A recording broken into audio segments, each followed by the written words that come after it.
Los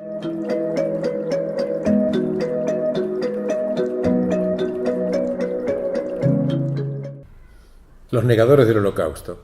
Decidí hacer esta presentación de un tema muy sensible.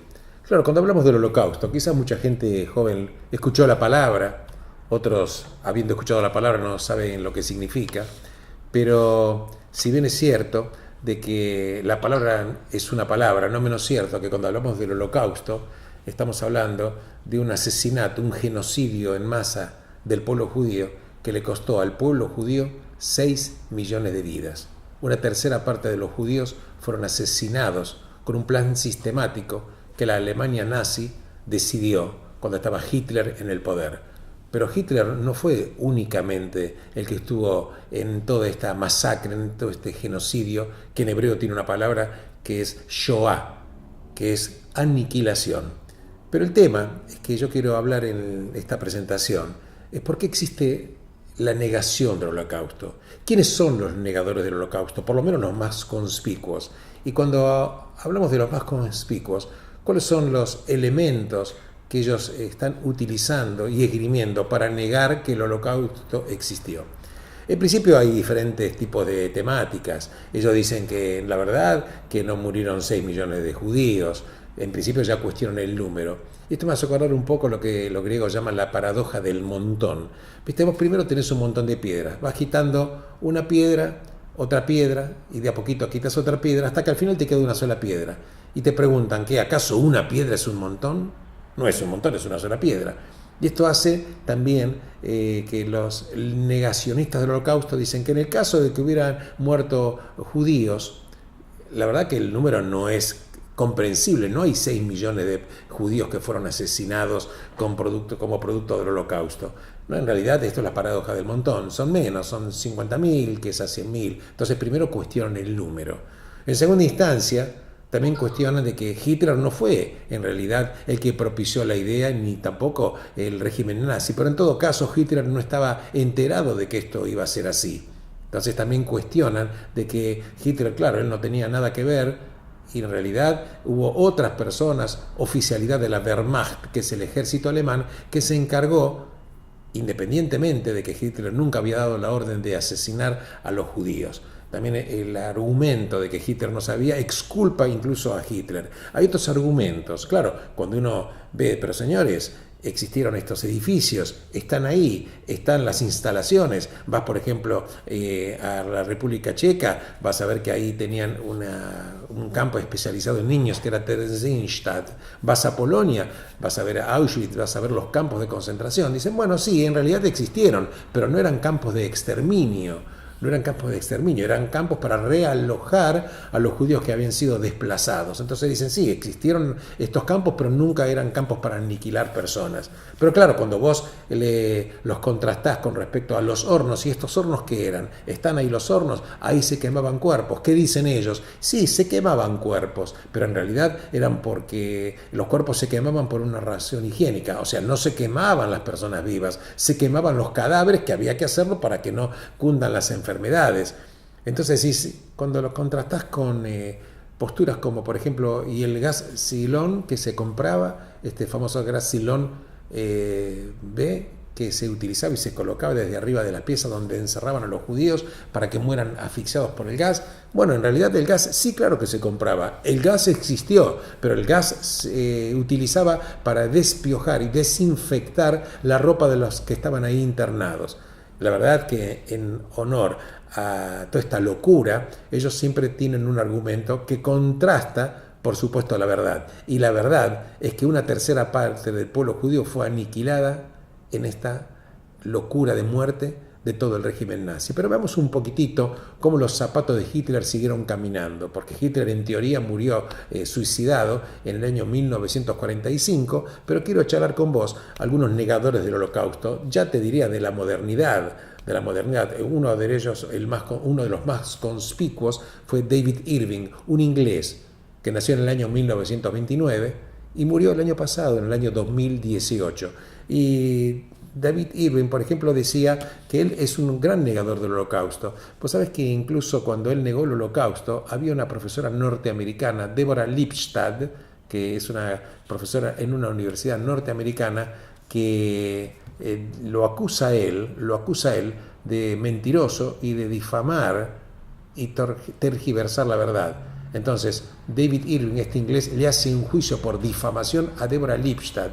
Este juicio por difamación tiene lugar en Inglaterra y finalmente el juicio lo gana Deborah Lipstadt, y el juez que le tocó instruir, que acá tengo el nombre, Charles Gray, dijo en la sentencia que no solamente que Lipstadt no lo difamó porque lo que dijo fue una verdad, y dijo el juez además que David Irving era nazi, era antisemita, y lo condena a pagar las costas del juicio de 2,5 millones de libras esterlinas.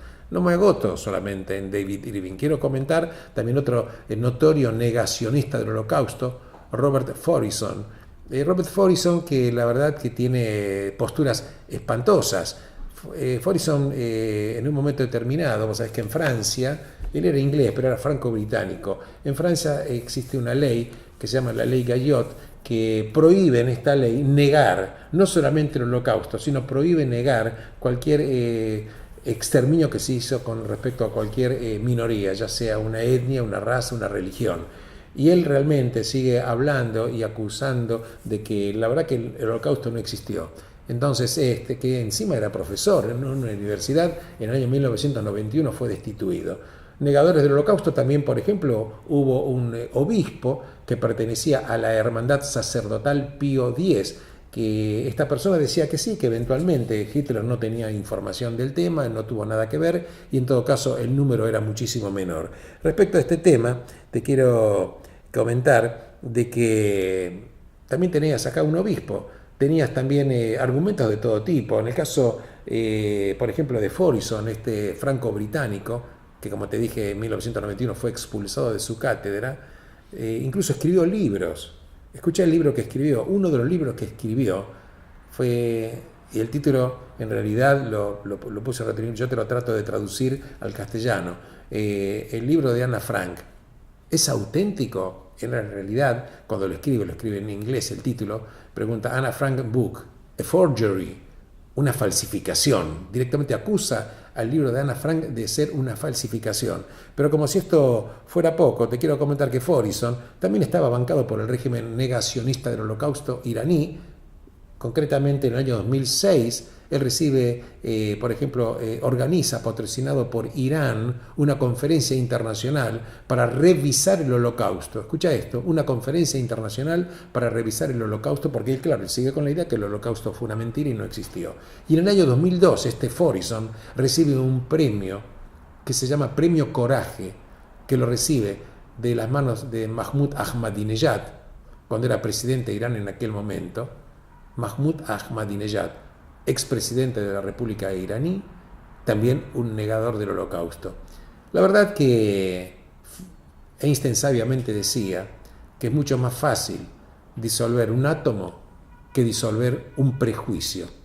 Y si encima agregás que hay un odio visceral encarnado, obviamente no hay manera. Pero me parece que cuando el famoso director Claude Lanzmann, francés judío, hace esta obra maestra que se llama Shoah, un periodista le pregunta por qué decidió filmar esta obra monumental con testimonios y demás.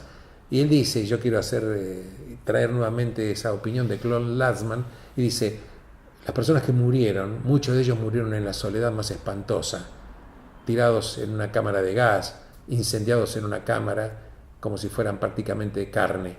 Pero si ellos han muerto en la soledad, yo con la película los traigo nuevamente a la vida para que vuelvan a morir en las imágenes, pero que esta muerte sea una muerte que acompañamos todas las personas de bien, que estamos acompañándolos en el recuerdo.